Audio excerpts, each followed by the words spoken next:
नमो नमः। प्रवाचिका अहंदया जोशी संस्कृताध्ययने समेषां स्वागतम्। अधुना अग्रिमा कथा पठिष्यते। अस्तु तर्हि आरंभं कुर्मः। सरलष्कर दख्खनसुभा कोकलखानानं आपले दात दावायला सुरुवात केली. अहिवंत गडावर अचानक हमला घातला त्यानं. आजच गडाच्या शामजी केशव दफ्तरदारांचा माणूस खानदेशातून आला.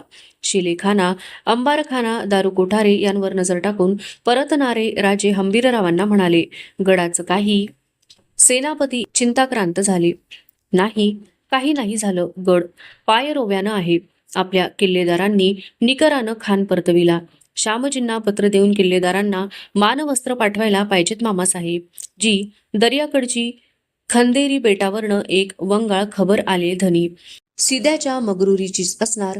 जी आपला लई मुलाचा सारंग गेला. मायनाक भंडाऱ्याचा ल्योक 300 आसामी घेऊन गेल्या पंधरवाड्यापूर्वी शिद्याच्या उंदेरी बेटावरल्या जलकोटावर रातीचा त्यानं छापा घातला. काळोख गुडूप जागा नौखी या गुण छापा फसला त्याचा. 4 माणूस अन मायनाकाचा ल्योक यांची शिरं काटून माजोर सिद्धी मुंबईला घेऊन गेला. ती धडा वेगळी. शिरीज समोर उभी राहिल्याने हंबीररावांची घाटी दाटली. ती वार्ता ऐकून शंभूराजे सुन्न झाले.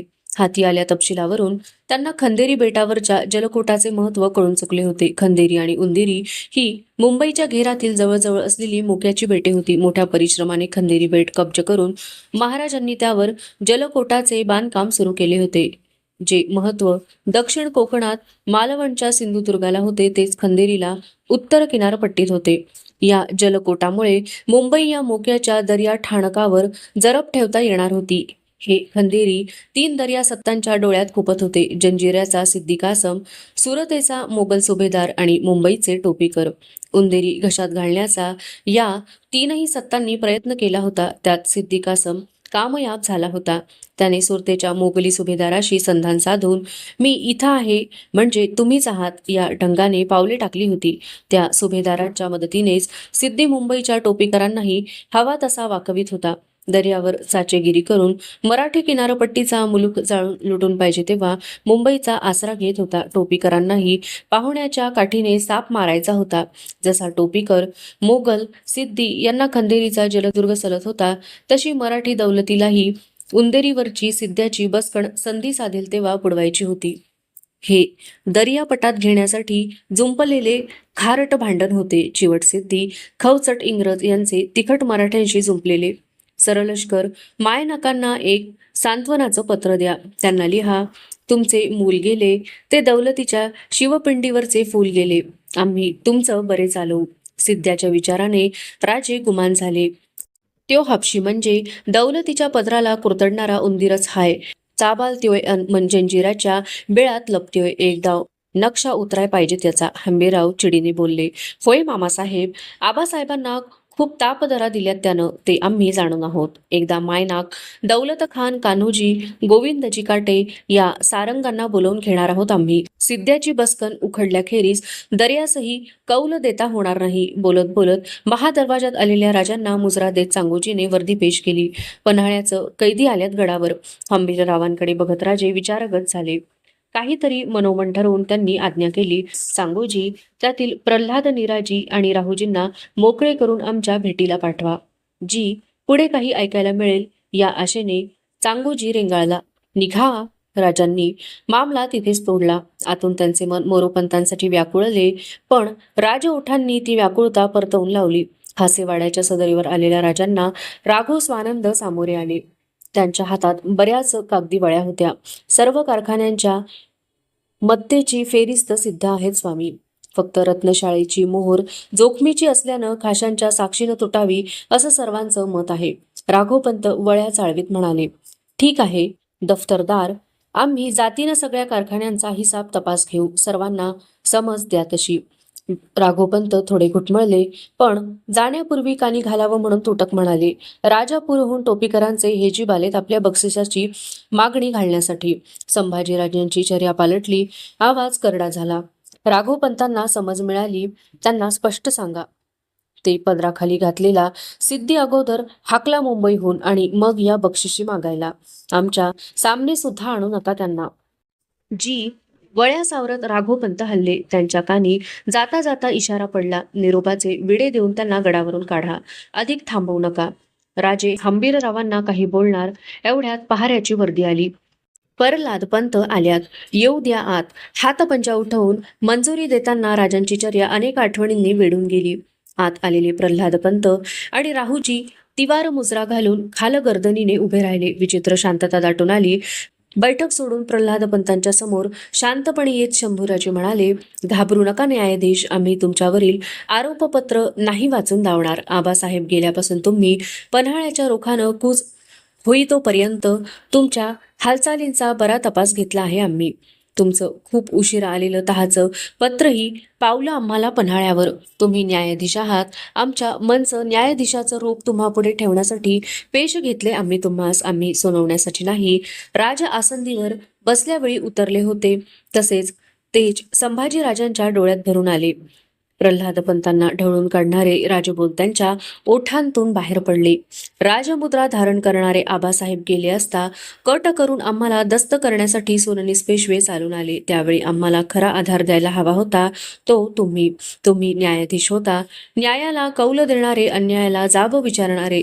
तुमचं कर्तव्य या सरलष्कर मोहिते मामांनी बजावलं. आम्हाला न्याय मिळाला तो त्यांच्या हस्ते. मैदानावर मुलखात जसे, डोंगरकडे तसे राज्यात न्यायाधीश असे आम्ही मानतो. आल्या लाटेवर झाडे पेडे डुलली तर आम्ही समजू शकतो. पण डोंगरकडेच डळमळू लागले तर आधार तुटल्यानं आभाळ कोसळेल याची धास्त वाटते पंत. न्यायाधीश एक वार न्यायाला कौल देणं साधलं नाही तरी चालेल, पण किमान पक्षी न कळत सुद्धा त्याच्या हस्ते अन्यायाची जोड कधी होता कामा नये. प्रल्हादपंत, राहूजी, हंबीरराव सर्वांनाच वाटले प्रत्यक्ष महाराजच तर समोर उभे राहून बोलत नाहीत ना. आपल्याच विचारात पाठीशी हात बांधून फेर घेणाऱ्या संभाजीराजांनी आपलं मन मोकळे केले. पंत, ध्यानी ठेवा, प्रत्येक आसामीला 3 माँसाहेब असतात. एक जन्म देणारी नाळेची, दुसरी पोषण करून शेवटची ठाव देणारी पायतळीची धरती, आणि तिसरी त्याच्या जगत्या हयातीवर मिटल्या डोळ्यांनी जागती नजर ठेवणारी न्याय माऊली. पहिलीचे डोळे ममतेनं भरलेले असतात. तिला ऐब दोष दिसत नाही. दुसरीला डोळेच नसतात. तिसरीला असलेले डोळे बंद करून घ्यावे लागतात. का? तर हाती धरलेल्या न्याय तराजूच्या पारड्यात माप घालताना भावनेपोटी काही गफलत होऊ नये म्हणून. पंत, तुम्ही न्यायाधीश असून डोळ्यांवरची पट्टी खोललीत. तुमची नजर जाया झाली. हातचा तराजू सोडून तुम्ही सीधे त्याच्या एका पारड्यात जाऊन बसलात. बसलेले सारे तडाखे मना आड घालून आम्ही तुम्हाला इतमामानं त्या पारड्याबाहेर घेत आहोत. तुमचा न्याय तराजू तुमच्या हाती देत आहोत. तो सांभाळा. पुन्हा अशी गफलत आम्हास मानवणार नाही. न्यायाधीशांनाच आरोपित म्हणून बघताना काय वाटतं हे सांगत नाही. पुन्हा असा प्रसंग आमच्यावर नका आणू. प्रल्हाद पंतांच्या नेत्रकडा ओलावून आल्या होत्या. हात जोडून पगडी डोलवीत ते भरल्यामनी म्हणाले, स्वामी, क्षमा असावी. आम्हास पश्चाताप वाटतो झाल्या गैरवर्तवाचा. त्यांना पुढे बोलवेना. प्रल्हाद पंत, तुम्ही न्यायाधीश आहात याचीच ती निशाणी आहे. उद्यापासून तुमच्या अखत्यारीची सूत्रे ताब्यात घेऊन राप्ती करा. राहूजी, तुम्ही गडाचे सरकार कामावरचे सुभेदार आहात. राजे कोण आहेत याची दखल घेण्यापरीस राजधानी गोमटी कशी राहील याची दखल घेत चला. तुम्हीही तुमच्या सुभेदारी कामावर रुजू व्हा. राहूजी आणि प्रल्हादपंत मुजरा देऊन जायला निघाले. कैलासवासी स्वामींच्या काळात असा प्रसंग कधी प्रल्हादपंतांवर आला नव्हता. तो आला असता तर गलबलून गेलेले प्रल्हादपंत तसेच परतले आणि तरातरा चालत संभाजीराजांचे पाय शिवण्यासाठी लवू लागले. झटकन मागे हटत राजांनी त्यांना थोपविले. वर घेत त्यांना खांदा भेट देताना ते म्हणाले, पंत, खूप जोखीम आहे तुम्हा आम्हावर. आमच्या पाठीशी असा. समाधानाने प्रल्हाद निराजी निघून गेले. भारल्या हंबीररावांनीही निरोप घेतला. विचारगत राजे अंतःपुरातील दरुणी महालात आले. तिथे येसूबाईंनी दुहाती तोलून धरलेल्या भवानीबाईंच्या डोईवर धाराऊ सोनफुले मडविलेली कुंची चढवीत होती. आबा, आबा करून झेपावणाऱ्या भवानीबाईंना राजांच्या हाती देताना येसूबाई म्हणाल्या, स्वारींना कळलं असेल धाकल्याबाईंना मुलगा झाला आहे. दुर्गाबाईंच्या आठवणीने ते दोन्ही जीव व्याकुळ झाले. फेरिस्तवार खास कारखान्यांच्या मालमत्तेचा हिसाब जातीने घेण्यासाठी राजे खासेवाड्याबाहेर पडले. त्यांच्यासोबत प्रल्हाद निराजी, हंबीरराव, येसाजी, रघुनाथ नारायण, कविकुलेश, राहूजी, आबाजी, सोनदेव, चांगूजी अशी मंडळी निघाली. पावसाने भिजल्या दगडी इमारतींवरून श्रावणी उन्ह उतरल्याने पांढरट वाफा तरंगून येत होत्या. दूरवर पाचाडात चढणाऱ्या घाटेचे नाद कानी पडताच छातीशी हात नेत राजांनी घाटेला मान दिला. त्यांच्या हाती एक नकासदार लाकडी संदूक होती. रत्नशाळा आली. राजांच्या साक्षीने मोहर तोडण्यात आली. फेरिस्त वाचले जाऊ लागले. कारकून 12 दाण्याचे माप करू लागले. 500 रती हिरे, 200 रती माणके, 1000 तोळे मोते, एक कलम पडताळून अलमारीत बंदिस्त होऊ लागले. फेरिस्त पूर्ण झाले. फेरमोहर देण्यासाठी रत्नशाळा प्रमुख बहिर्जी खाडगे अलमाऱ्या बंद करू लागले. थांबा बहिर्जी, हा सर्वात मोलाचा डाग आत ठेवून द्या, त्याशिवाय रत्नशाळा पूर्ण नाही होत. हातातील संदूक खोलून आबासाहेब नेहमी छातीवर वागवीत ती भवानीची कवडीमाला शंभूराजांनी बाहेर घेत कपाळाला भिडवून पुन्हा आत ठेवली. हिरे, माणके, मोत्यांना शोभा आणण्यासाठी संदूक अलमारीत चढली. राजेगडाच्या राबत्या जामदार खाण्यात आले. कारकून 9 कोट रुपये किमतीची चलनी नाणी वजनावर मापू लागले. त्यात 5 लक्ष रुपयांचे केवळ सोन्याचे होणच होते. अनघड सोने 9 खंडी, चांदी 2.5 खंडी, सर्व कलमांचे वजन झाले. होनांच्या सोनेरी ढिगाकडे नजर टाकीत राजांनी राघवपंतांना आज्ञा केली. दफ्तरदार सालीना 10,000 होन प्रतापगडी आणि 20,000 होन तुळजापुरी आई भवानीच्या सेवेस रुजू होतील असे करा. ज्याच्या बळावर दौलत उभी राहते त्या शिलेखान्यात राजे सर्वांसह आले. वाकाच्या तोड्यांनी पाचून त्यात बांधलेल्या कलमांचे मोजमाप होऊ लागले. 30,000 एकधारी तेगी, 50,000 दुधारी, 40,000 भाले, 60,000 ढाली, 40,000 धनुष्ये आणि 18 लक्ष बाण असे हत्यार साठवणाला होते. धारांवर झळझळणाऱ्या त्या शस्त्र राशींकडे बघताना राजे गंभीर झाले. त्या राशी आबासाहेबांची दूरदृष्टी सांगत होत्या. साठवणाला हत्यारे होती, ती वागविणारे हात उभे करायचे होते. उद्याच्या काळाला सामोरे जाण्यासाठी छत्रपतींनी केलेली सिद्धता होती. सरलष्कर, कंककाका, पावसाळा उलगताच तवान्या सैन्याची सिंचनी करून ही हत्यारे राप्ती करायची आहेत. सर्व तर्फांच्या सुभेदार हवालदारांना याची समज द्या. हे बोलताना राजांचे डोळेही धारी बनले होते. ज्या कारखान्याच्या जोरावर सैन्य दौडतात तो अंबारखाना आला. इथे दगडबंद कोठ्यात धान्यांच्या गोण्यांच्या थप्प्या रचल्या होत्या. उंदीर घुशींच्या बंदोबस्तासाठी जागोजागी चाप टाकले होते. थप्प्या रचलेल्या कोठ्यांतून फिरताना अंबारखान्याचा प्रमुख तपशील देऊ लागला. ही भातकोठी 17,000 खंडी दास्तान आहे. जिरे 2,000 खंडी आहे. डाळी, कडधान्ये, साखर, तंबाखू यांची कोठारे बघत जाणाऱ्या राजांना आबासाहेबांचे शब्द आठवले. तुम्ही आम्ही पहिले सेनापती आणि शेवटचे धारकरी आहोत. मावळा व्हा. असबाब खाण्याचे दालन आले. कलमवार विभाग दाखवताना प्रमुख सांगू लागला. यात जालना अहमदाबादी 1 लक्ष तागे कापड आहे.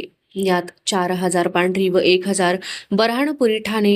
यात 3,000 सागे सादिलवार आणि 4,000 तागे पैठणी कापड आहे. ती सारी संपत्ती नजरेखाली घालून गंजीखान्यात साखळ दंडांनी जखडलेले झुलते हत्ती बघून परतणाऱ्या संभाजीराजांच्या मनात आले. ही गजांत लक्ष्मी महाराजसाहेबांनी दास्तानी केली. टीका आपल्यासाठी नाही.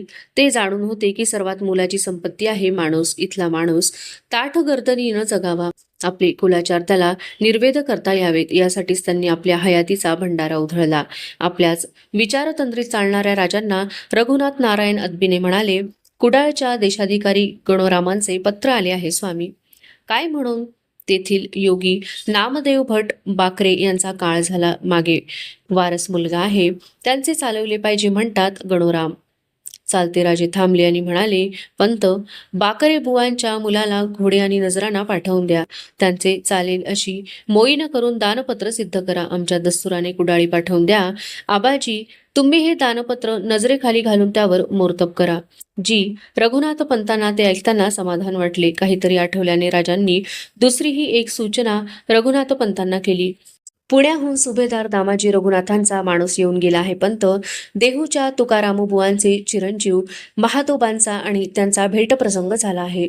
महादोबांनाही 1 खंडी ज्वारी आणि 1 पातशाही होनाचे वर्षासन जोडून द्या. आज्ञा स्वामी. राजे धर्मस्थळे आणि संत योग्यांवर बारकाव्याने लक्ष देत आहेत. हे बघून सर्व मंडळी समाधान पावली होती. संध्याकाळी राजसदरेवर आलेल्या संभाजीराजांना दाभोळचे सुभेदार व्यंकाजी निमदेव यांचे कारभारी मुजरा देत पेश आले. त्यांच्या पाठीशी एक तबकधारी होता. आम्ही दाभोळहून आलोय धनी. सुभ्यावर झाल्या मोत्याच्या वृष्टीचा नमुना आज्ञेप्रमाणे साहेबस्वारींना दाखविण्यासाठी आणला आहे, कारभारी म्हणाले. कारभाऱ्यांनी तबकधाऱ्याला हातातील तबकावरचा सरपोस हटविला. राजांनी ओंजळभर मोत्ये तबकातून उचलली. ती निरखीत ते कवी कोलेशांना म्हणाले, केवढा चमत्कार आहे कवीजी. आभाळातून सुद्धा कधी कधी असे देखणे काय उतरते धरतीवर, जी मानो आकाश सुंदरी का मोतीकंठा उतराय आहे.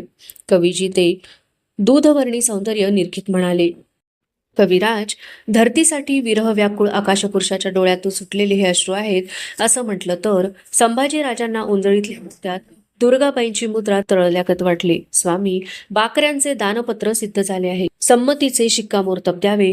रघुनाथ पंतांनी दानपत्र सामोरे धरल्याने संभाजीराजांनी ओंजळीतील मोती तबकात सोडले. लेखणी हाती घेऊन दानपत्र वाचले आणि त्याच्या अग्रभागी स्वहस्ते अक्षरमोती उमटविले. मतम्मे श्री शिवराजपुत्रस्य श्री शंभुराजा छत्रपतेः यदत्रो परिलिखितम खान जहान बहादूर जाफर जंग कोकलताश दख्खन सुभा प्रतिराजे शंभू उपरी विशेष. प्रल्हाद पंतांनी मायना रेखला. अहिवंत गडावरून शिकस्त खाल्ल्यानंतर बागलाणातील किल्ले साल्हेरचा परीघ घालून बसलेल्या खानाला जाणाऱ्या जरबी खलित्याचा मजकूर राजे संतप्त मुद्रेने सांगू लागले. सांप्रत तुम्ही बागलाण प्रांती घातला फौजी हैदोस इकडे पावला आहे. एवढा पाऊस काळच काय तो उलगण्याची आम्ही वाट बघतो आहोत. खुल्या मैदानी तुमच्या हत्याराचे पाणी जोखण्यास खासा आम्हीच बागलाणात उतरणार आहोत. बरे समजून असणे. प्रल्हाद पंतांनी रेखल्या मजकुरावर वाळू शिवरून खलितावळी थैलीत सरकवली. फिरंगाणातून विजरईचा खलिता आहे स्वामी. आपले डिचोलीचे सुभेदार मोरो दादाजींनी केला तह मोडल्याची तक्रार आहे विजरईची. प्रल्हाद पंतांनी राजांच्या कानी घातले. काय केले मोरो दादाजींनी? बारदेश प्रांती सिओलिम भागात छापा घालून काही असामी दस्त केले आहेत. सुभेदारांनी डिचोलीतून जड जवाहीर घेऊन जाणारा एक फिरंगी व्यापारीही कैद केला आहे त्यांनी. विचारगत राजे फेर घेऊ लागले. कैलासवासी महाराजांनी फिरंग्यांशी तह केला होता. त्यात एकमेकांच्या मुलखावर हमला करू नये अशी एक अट होती. तसेच परस्परांच्या प्रदेशात निर्वेद व्यापार चालावा असा सुलूक होता. पंत मोरो दादाजींना दस्त आगामी तातडीने सोडण्यास लिहा. फिरून आपल्या तर्फेनं तहाचा भंग होईल अशी हरकत न करण्याची समज द्या त्यांना, जी एकाच वेळी कोकलखानाला जरब देणारे आणि आपल्या चुकल्या अधिकाऱ्याला समज देणारे राजे बघून प्रल्हाद पंतांची मान डोलली. कुडाळचं सुभेदार आल्यात. पहाऱ्याने वर्दी आणली. हातपंजा उठवून राजांनी तिला मंजुरी दिली. कुडाळचे देशाधिकारी गणोराम पेश आले. केव्हा आलात गणोराम? राजांनी त्यांचे कुशल घेतले. आत्ताच गड चढलो स्वामी. एक खास बाब कानी घालण्यासाठी आलो. पुला? राजांनी त्यांच्या पगडीभर नजर फिरवली. पाटगावी मौनी बुवा राहतात. आमच्या सोभ्यात थोर ईश्वर पुरुष आहेत. थोरल्या स्वामींनी कर्नाटक स्वारीच्या समयी त्यांचे दर्शन घेतले होते. स्वामी त्यांच्या बाबीने काही करणार? सुभेदार, ऐकून आहोत आम्ही मौनी बुवांबद्दल.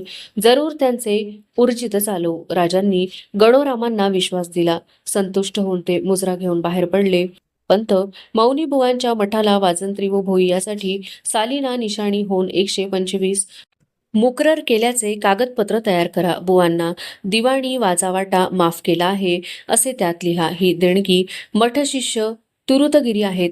त्यांच्यात हवाली पावती होईल असे बघा. राजांनी प्रल्हाद पंतांना लागलीच निर्णय दिला. राजे शिर्के आणि महाडिक गड चढत्या हाईत. आत आल्या अंतोजीने वर्दी दिली. मनाची दफ्तरी कामे तशी सोडून राजे प्रल्हाद निराजींना म्हणाले, चला सामोरे जाऊ. प्रल्हाद निराजी अंतोजी आणि काही धारकरी यांसह शंभूराजे बालेकिल्ल्यातून आघाडी मनोऱ्यात आले. कमरेवरच्या हत्यारांवर मुठी ठेवलेले गणोजीराजे, हरजीराजे व अमळूरजीराजे महाडिक शिबंदीच्या मेळाने येताना बघून शंभूराजे पुढे आले. सर्वांना खांदा भेट देऊन त्यांचे कुशल घेतले. हरजीराजे संभाजीराजांचे मेहुणे होते. राजांच्या थोरल्या भगिनी अंबिकाबाई त्यांना दिल्या होत्या. दोन्ही बाजूंना गणोजीराजे व हरजीराजे असे 2 मेहुणे घेत संभाजीराजे 7 महालाकडे वळले. मेहुणे मंडळी येसुबाईंच्या महाली आले. त्यांना भेटून सकवारबाईंचे दर्शन करून साऱ्या आसामी राजांच्या खासेवाड्यातील बैठकी दालनात आल्या. पाहुणे आल्याची खबर लागलेले हंबीरराव, येसाजी कंक, आनंदराव, रूपाजी, जोत्याजी केसरकर, तुकोजी पालकर, त्र्यंबकबाजी यांच्यासह त्यांच्या भेटीला आले. सादिलवारीचे क्षेमकुशल झाल्यावर हंबीररावांनी मुद्द्याचा प्रश्न उभा केला. राजांच्या मंचकारोहणावरच पुढील कारभार चालणार आहे की काय सरलष्कर? आम्ही तेच म्हणतोय. 5 महिनं झालं गादी रिकामी हाय. हंबीररावांनी त्यांना दुजोरा दिला. राजे, तुम्ही अभिषेक करवून घेणार आहात की नाही? हरजीरावांनी रोकडा सवाल केला. त्याशिवाय काही महत्वाच्या बाबी निकाली लागत नाहीत. गणोजी राजे काय अर्थाने बोलले ते कुणालाही कळले नाही. आम्ही तुम्हा सर्वांच्या भावना जाणतो. अभिषेकही घेणार आहोत आम्ही. त्यासाठी लागणारी सिद्धता मात्र पावसाळा परतल्याशिवाय होणार नाही. हा आमचा अभिषेक नाही, महाराज साहेबांच्या गादीच्या अखत्यारीचा आहे. त्याच इतमामानं तो करावा लागेल. भोवतीचे दरबार त्यावर नजर लावून आहेत. घाईचे हे कार्य नव्हे. संभाजीराजांनी शांतपणे सर्वांना उत्तर दिले. सर्वांना ते पुरेसे झाले. थाळ्याची वर्दी आल्याने सर्वांसह राजे उठले. दालना बाहेर येताच त्यांची वाट बघत उभा असलेला बांधकामाचा अखत्यारी प्रमुख हिरोजी इंदुलकर लावून म्हणाला, आम्हासनी बरं याद केलं होतं धन्यानी. त्याला बघताच राजांची चर्या पालटत कष्टी झाली. आपला हात तळवा निरखीत ते पडेल म्हणाले, हिरोजी, महादरवाजा सामने निकोप जागा निवडून सती गेल्या मासाहेबांचं वृंदावन उठवा. त्या नाहीत. त्यांचं वृंदावन तरी येता जाता नजरेस पडेल आमच्या. पुतळाबाईंच्या आठवणीने सर्वांचे चेहरे म्लान झाले. संध्याकाळी हरजीराजे अमळोजी गणोजी यांच्यासह गडाचा घेर टाकून जगदीश्वराच्या मंदिरात प्रवेशताना संभाजीराजे हरजींना म्हणाले, एक मोठी जिम्मेदारी टाकणार आहोत आम्ही तुमच्यावर राजे. विश्वास आहे तुम्ही ती पार पाडाल. जी, आम्ही घरचेच आहोत. पडेल ती जोखीम आपली मानू. हरजींनी त्यांना विश्वास दिला. पिंडीवरचे एक बिल्वदल उचलून राजांनी ते हरजींच्या हाती दिले. महाडिकांनी आण म्हणून ती जिम्मेदारी काय ते कळले नसतानाही आपले केले. ते बोलणे ऐकून उत्सुक झालेल्या गणोजींची मात्र निराशा झाली. अवशिष्टा कथा अग्रिमे भागे पठिष्यते. अस्तु तर्हि पुनर्मिलामः. तावन् मंगलम भूयात्, शुभम भूयात्. नमो नमः. धन्यवादः.